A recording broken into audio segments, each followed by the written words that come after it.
Hello दोस्तों, आपका स्वागत है मेरे इस चैनल पे। इसका नाम है डिफेंस सिविलियन एम्प्लॉय वेलफेयर।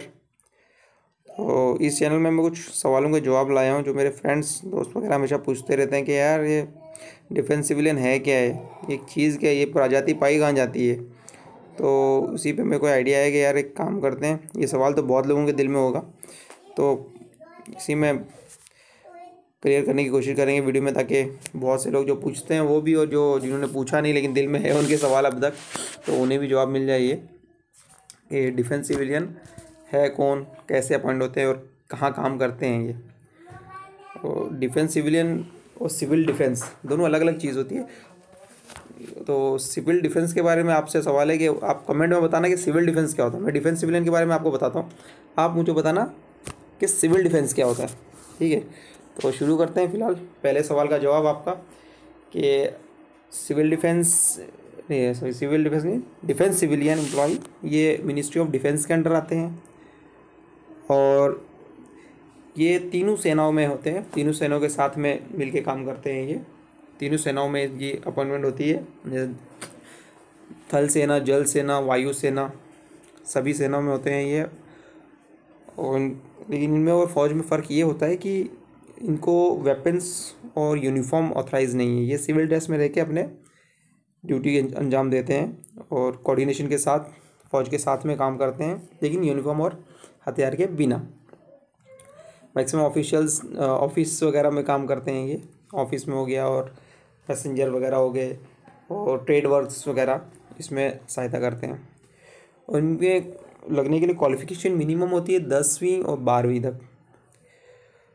10वीं 12वीं पास हो वगैरह तो आप इसमें अप्लाई कर सकते हो। कुछ ट्रेड के लिए 10वीं, और क्लर्क वगैरह ट्रेड हो गया, स्टैनो हो गया, उसके लिए 12वीं पास चाहिए आपको। बाकी के लिए 10वीं इनफ हो जाती है बाकी ट्रेड्स के लिए।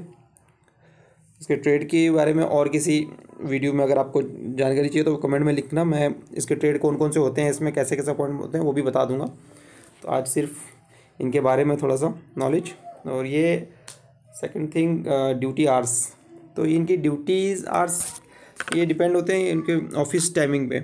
जैसे ऑफिस टाइम जो होता है ऑफिशियल टाइम, तो क्लर्क वगैरह का 8 से 4 या 10 से 5 या 8 से 2, ये अलग अलग डिपार्टमेंट के हिसाब से होता है। और जो ट्रेड वर्क होते हैं जैसे कारपेंटर, इलेक्ट्रिशियन, कुक वगैरह, चौकीदार, इनका शिफ्ट वाइज ड्यूटी होती है। जैसे डिपार्टमेंट को उनकी ज़रूरत होती है तो उस हिसाब से उनकी शिफ्ट लगाई जाती है। और जैसे चौकीदार वगैरह कोई डे में लगते हैं, कोई नाइट में ड्यूटी होती है, किसी डे में होती है, किसी सेकंड शिफ्ट होती है।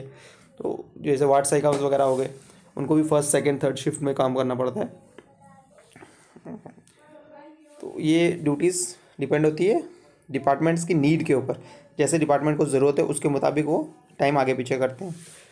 और ड्यूटीज़ क्या होती है, वो आपके ट्रेड से रिलेटेड ड्यूटीज़ है। जिस ट्रेड में आप रिक्रूट हुए हो वही काम आपको करना है, और उससे अलग काम नहीं करवाते हैं। जो आपका ट्रेड है वही काम। और उसके अलावा अगर आपको कोई और नॉलेज है, जानकारी है आपको, और ऑफिस में या डिपार्टमेंट को उस चीज़ की ज़रूरत है, तो वो काम आपसे लेते हैं, वो काम भी करवाते हैं आपसे अगर आपको उसकी नॉलेज है तो। और डिपार्टमेंट को भी ज़रूरत है तो वो काम आपसे लिया जाता है। और अगर कोई एक्स्ट्रा ज़्यादा ज़रूरत है तो कभी कभी डिपार्टमेंट स्पेशल किसी ट्रेनिंग पे भी भेज देते हैं कि भाई ये सीख के आएगा और उसके बाद में इससे दूसरा काम लिया जाएगा ऑफिस का। तो वो डिपार्टमेंट पे डिपेंड है। और बाकी रही इसकी सर्विस लायबिलिटी, तो फ़ौज की तरह, जिस तरह फ़ौज का होता है, जैसे सेंट्रल गवर्नमेंट के अंडर है, तो सेंट्रल गवर्नमेंट ही ऐसी होती है कि पूरी इंडिया में फैली हुई गवर्नमेंट है। तो ऑल इंडिया सर्विस लायबिलिटी होती है, कहीं भी आपको पोस्टिंग कर सकते हैं।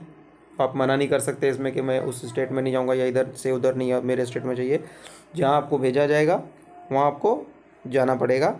ये शुरुआत में भी जब जैसे आप अपॉइंट होते हो तो उसी वक्त आपसे ये लिखवा के लिया जाता है, सर्विस लायबिलिटी वगैरह, जो भी एक कॉन्ट्रैक्ट वगैरह जो साइन होता है समझो, वो लिखा के लिया जाता है कि ऑल इंडिया सर्विस लायबिलिटी पे।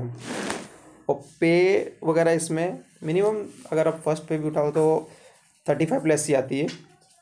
नॉर्मल सबसे लो ग्रेड पे आप देखा जाए अगर, तो उसमें भी आपको 35,000 से ऊपर की ही सैलरी मिलती है। उसमें नॉर्मल 18,000 से सैलरी स्टार्ट होती है, प्लस DA, HRA, टीपीटी, और अगर आपकी हाईएलटी साइड में लग गई है, बॉर्डर साइड में कहीं ड्यूटी लग गई, तो वहाँ के जो भी अलाउंसेस वगैरह होते हैं, रिमोट लोकेलिटी अलाउंस या हाईएलटी अलाउंस जो भी लागू होता है, वो एक्स्ट्रा मिलता है, वो सैलरी के ऊपर मिलता है, सैलरी से एक्स्ट्रा मिलता है। वो डिपेंड होता है आपकी ड्यूटी स्टेशन पे कि आपकी ड्यूटीज़ कहाँ है। जैसे JNK साइड में कहीं लग गई या कारगिल साइड में लग गई, तो वो एक्स्ट्रा आपको हाईएलटी अलाउंस वगैरह मिलता है, उस जगह के मुताबिक जो भी गवर्नमेंट ने डिसाइड किया होगा वो मिलता है आपको। और इसमें लीव्स वगैरह का आप देखो, छुट्टी वगैरह तो छुट्टियाँ इसमें CL, EL, HPL, हाफ पे लीव, और maternity leave, paternity leave, RH वगैरह सब कुछ मिलता है। और इसके अलावा टोटल जो भी नेशनल हॉलीडेज़ और प्लस पूरे साल के 52 संडेज़, गैजेटेड हॉलीडेज़ सब मिलते हैं। चलो, जो आपको अपॉइंटमेंट से लेके सैलरी से लेके छुट्टियों तक सब कुछ तो बता दिया, तो अब एक क्वेश्चन का आंसर दे देना। आप आपने वीडियो देखी है पूरी, तो ये जो क्वेश्चन मैं पूछ रहा हूँ इसका जवाब दे देना आप। जो लिखा हुआ क्वेश्चन है ये, कमेंट में इसका जवाब का इंतज़ार होगा मुझे। दो सवाल हैं। एक ये जो लिखा हुआ सवाल है कि एज कितनी है, रिटायरमेंट एज कितनी है डिफेंस सिविलियन एम्प्लॉय की, और जैसे डिफेंस सिविलियन एम्प्लॉय के बारे में मैंने आपको बताया, तो आप मुझे बताइए कि सिविल डिफेंस क्या होता है। कमेंट में बताना प्लीज़।